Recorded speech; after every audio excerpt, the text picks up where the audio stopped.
La Asociación Latinoamericana de Educación y Comunicación Popular, ALER, presenta Voces sobre la Mesa. Voces sobre la mesa. Estamos en total desacuerdo ante un modelo de sociedad que tiene como uno de sus principios estructurales la desigualdad y discriminación. Ahorita un niño de 5 años le das un teléfono, pues se queda en el teléfono. O sea, antes los niños aprendían más. Diálogo abierto sobre distintos temas de la realidad latinoamericana, caribeña y mundial. Voces sobre la mesa. Voces sobre la mesa.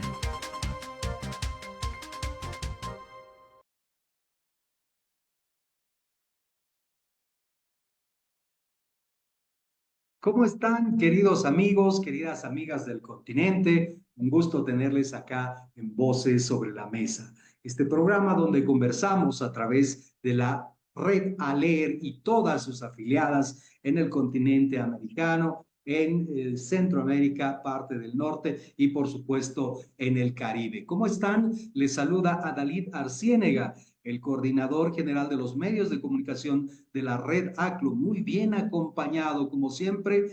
Desde Honduras se encuentra Yolani Pérez de Radio Progreso. Yolani, buenas tardes. Muy buenas tardes, Adalid. Saludos cordiales a cada uno de ustedes, amigos y amigas, que siempre hemos dicho nos privilegian con su sintonía, con estar pendiente de este espacio de tertulia, de análisis de los principales temas que ocurren en América Latina y el Caribe. Y hoy, Adalid, no es la excepción. La crisis climática está intensificando los incendios en América Latina y el Caribe. Y para eso es muy importante tener en cuenta que en los últimos años esta región ha sido testigo de un aumento alarmante en las frecuencias e intensidad de los incendios forestales, fenómenos que han puesto en riesgo no solo la biodiversidad de la región, sino también la salud y la seguridad de nuestros habitantes, de estos hombres y mujeres del Abya Yala. Y hoy, bueno, una analista con voz certificada para hablar sobre estos temas. Queremos agradecer a Apolonia Rodríguez. Ella es la directora de la carrera de Ingeniería Ambiental de la Universidad Estatal San Francisco, Javier, y ella estará compartiendo su análisis. ¿Qué tal? Un gusto, Apolonia. ¿Cómo estás? Sí, Yolani, a ti y también a Dalit, muy agradecida por la invitación. Solamente una aclaración, actualmente ya no soy directora de la carrera, fui directora hasta el 2022, diciembre. Bueno, muchas gracias por la invitación y sí, preocupados por la situación que nos está tocando ver y vivir actualmente con el tema de los bosques y la Amazonía. Bueno, sin lugar a dudas, este tema, el cual vamos a analizar durante media hora, va a requerir de mucha atención. Apolonia, un gusto tenerte acá en este set virtual conectados a través del continente. Y bueno, como tú bien lo sabes, el cambio climático está afectando directamente a América Latina. Se están batiendo, por ejemplo, récords de huracanes. Se sufren sequías severas, sigue aumentando el nivel del mar y por supuesto hay más incendios forestales. ¿Qué sucederá si no se logra detener urgentemente la emisión del efecto de los gases invernadero a Polonia?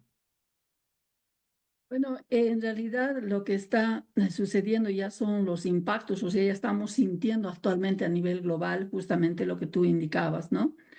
¿Qué va a suceder? Pues al 2030, ¿verdad? Nos dicen los expertos, los modeladores, los que nos han ido mostrando modelos matemáticos, que acá cerca de 6 años tenemos, diríamos, situación muy complicada, justamente como estamos viviendo actualmente, ya una crisis climática.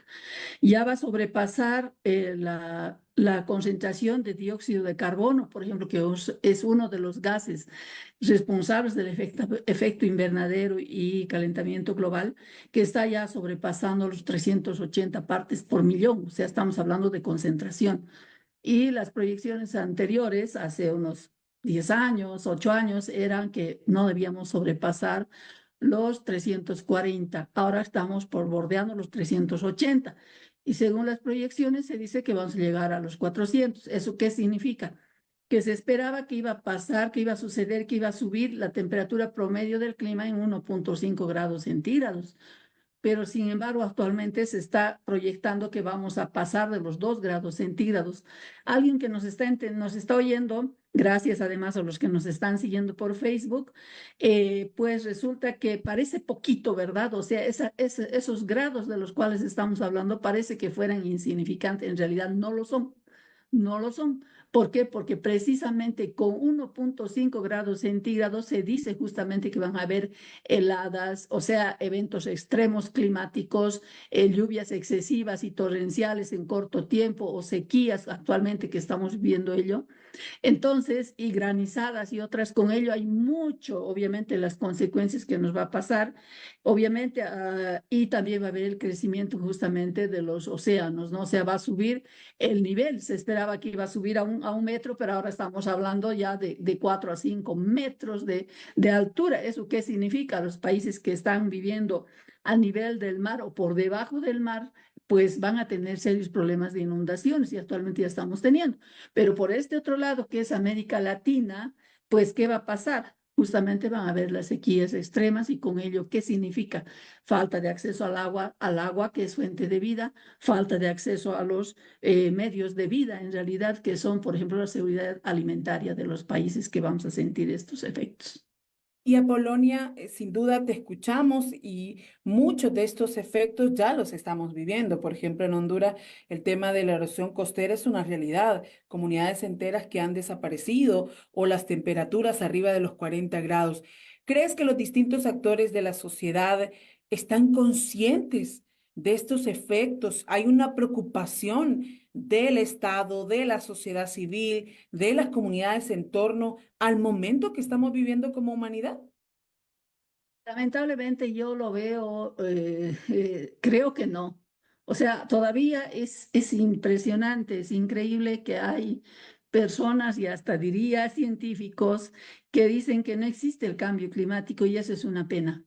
Estamos sintiendo actualmente nosotros y lo que está sucediendo es eso, que no están terminando de darse cuenta de lo que nos está sucediendo y es aquí a la vuelta, como decía, 6 años nos queda para tomar realmente una conciencia verdadera y viable. No lo están sintiendo o no están siendo conscientes de ello, ni los tomadores de decisión, ni la misma sociedad civil, ¿verdad? Porque todos tenemos responsabilidades, obligaciones y derechos, por tanto, no están conscientes. Por eso continuamos teniendo los problemas de deforestación, estamos teniendo problemas de contaminación de fuentes de agua, pérdida de suelos que tienen vocación productiva justamente para lo que es la producción de nuestros alimentos.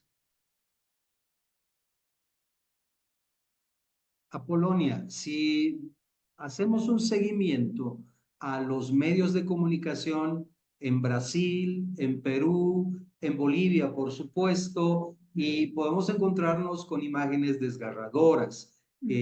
Los suelos están ardiendo, los bosques están ardiendo, y esto es absolutamente por una causa de la crisis climática que se vive, pero también hay ahí la mano del hombre que está expandiendo el territorio de cultivo, por supuesto. Entonces, pero muy al margen de todo ello, hay vida animal, vida silvestre que se está viendo afectada. ¿Cuáles serían los efectos en un futuro inmediato de todo lo que está sucediendo en esta parte del continente? Los efectos en realidad es con cada metro que se quema, por cada centímetro que se quema, tenemos que entender que en ese suelo hay vida. El suelo de por sí tiene vida. ¿Por qué si no podríamos cultivar nuestros alimentos? En el suelo respira gracias a los microorganismos que no los vemos, pero que recibimos esos beneficios. Pues necesitan oxígeno para darle vida a ese suelo. Caso contrario, se va a tener ahora, ¿qué cosa? Vamos a tener suelos erosionados.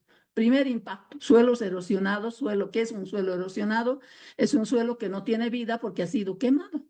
¿Qué es lo que está quedando ahí? Solo roca madre lo que va a quedar.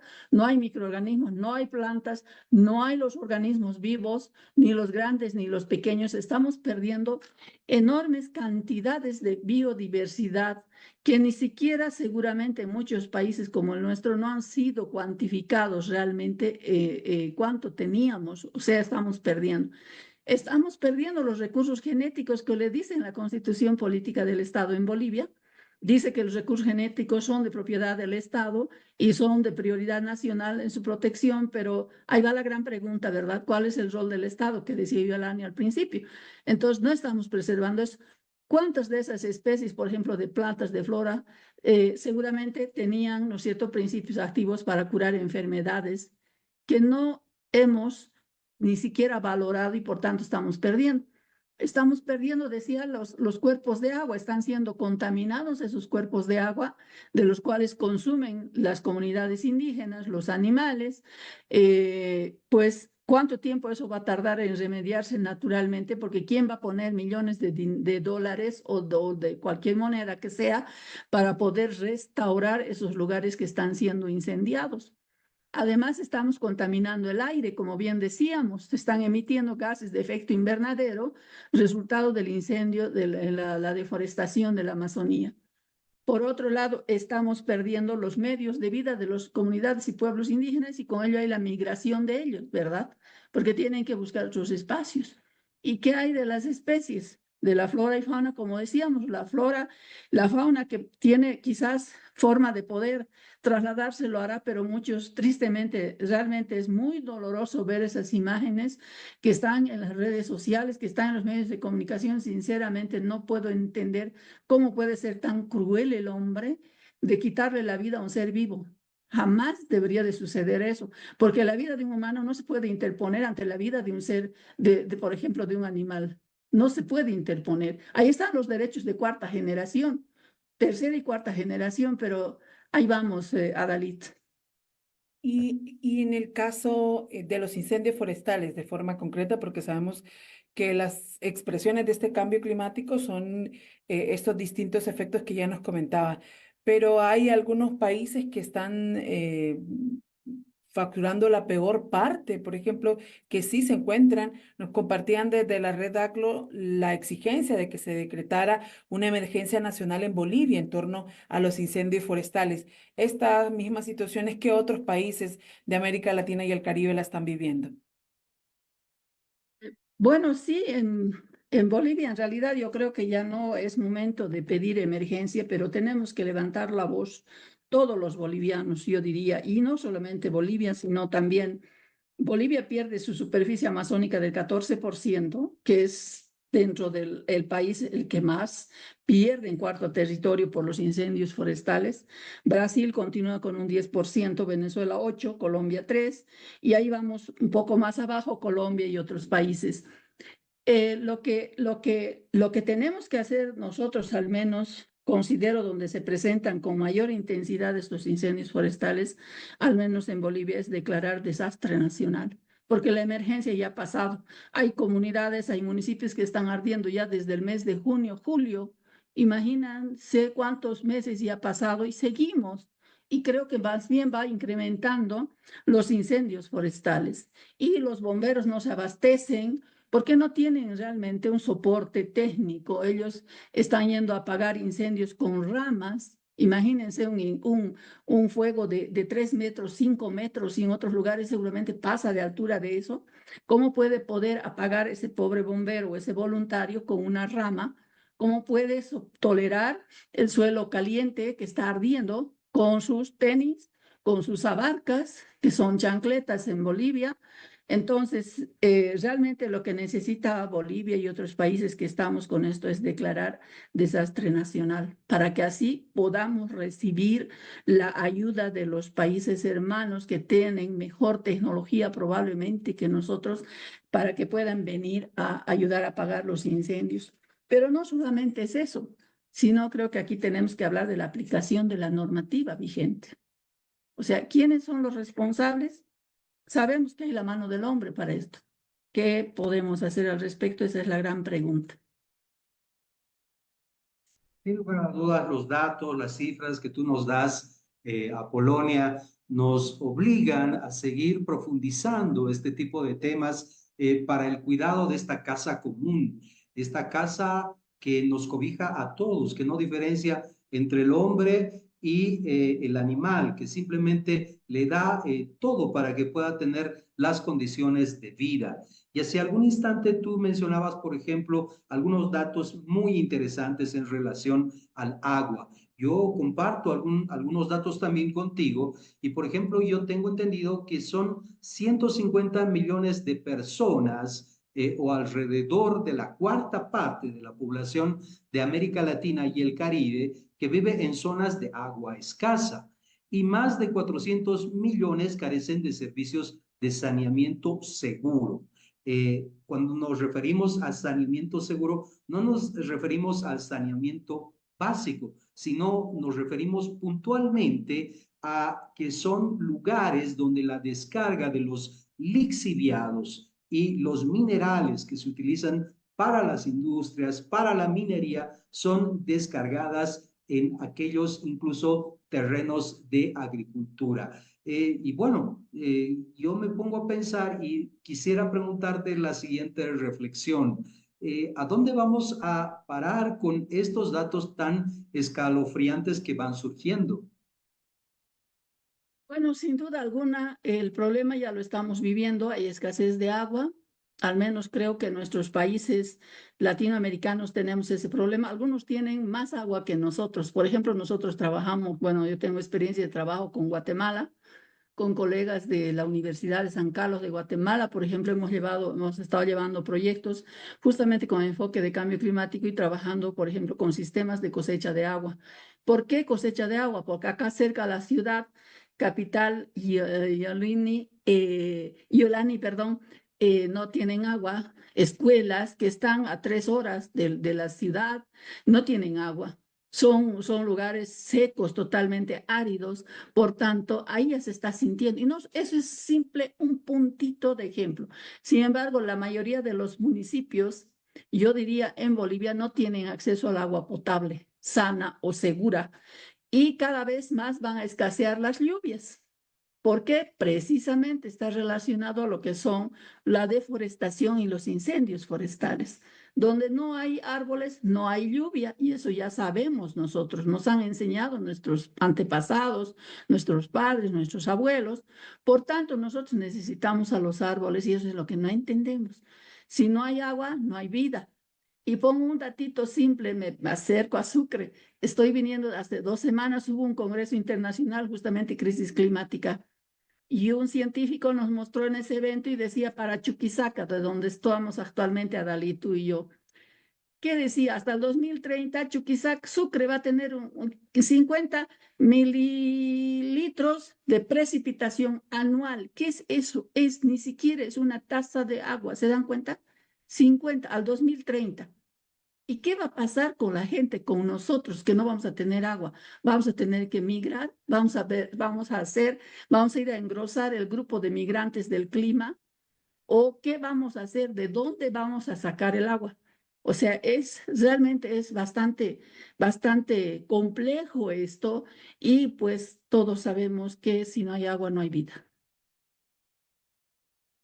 Y a Polonia, escuchando, estamos a tiempo o mucho de, no vamos a llamarle recursos, sino bienes, porque yo también entiendo que de parte de los movimientos ambientalistas, de las comunidades, hay toda una lucha para el tema de la utilización del lenguaje, el bien, justamente eso, como ponerlo al servicio de, no como el recurso, que ese es el que utilizan las grandes corporaciones. ¿Estamos a tiempo de revertir esta situación o digamos es un punto de no retorno en este momento?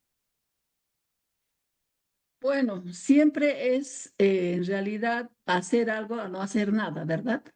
Yo creo que podríamos retornar, quizás no al principio, sea retroceder, sino mitigar, diríamos, en algo de lo que estamos actualmente. Nos queda poco tiempo para pensar seriamente y tomar conciencia y cuidar el agua, cuidar el suelo, cuidar el aire del cual respiramos nosotros, cuidar la flora y fauna, que es la que nos brindan los servicios ecosistémicos, ¿verdad? O sea, los sistemas, los ecosistemas, a nosotros nos brindan los servicios ambientales precisamente, que es el agua, aire, el aire, pues el oxígeno y los medios de vida, que son, por ejemplo, la alimentación. Entonces, si todos nos esforzamos, tanto tomadores de decisión como la sociedad civil, podríamos lograr en la mitigación de, no el total, pero sí podríamos lograr minimizar esos impactos del cambio climático.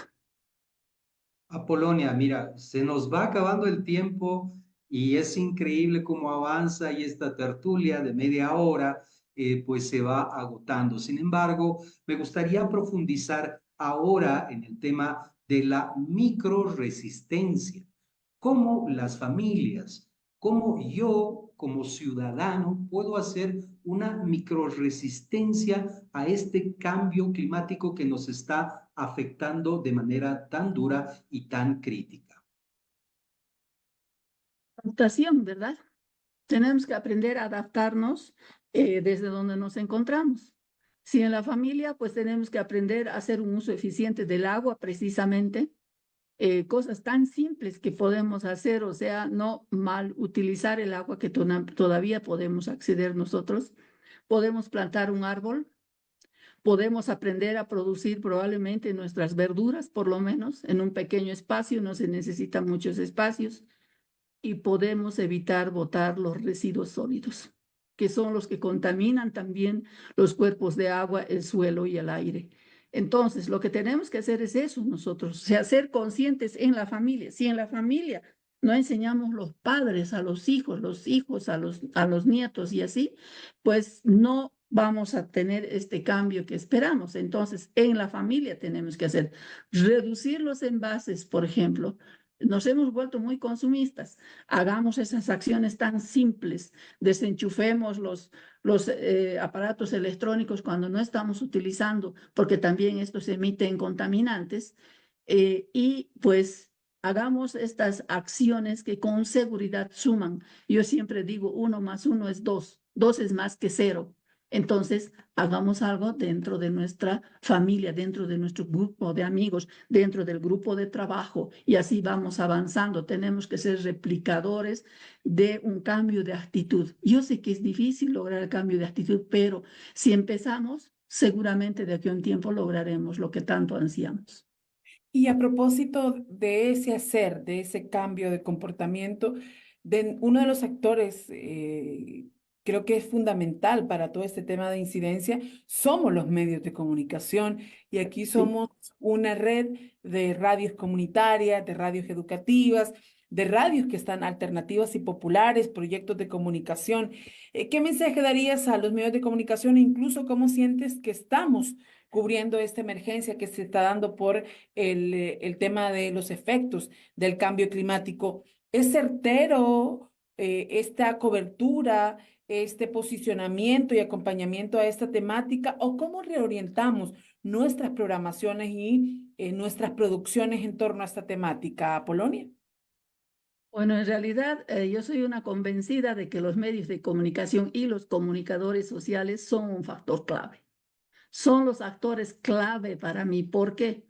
Porque a través de ese micrófono ustedes llegan a cientos y miles de personas o millones.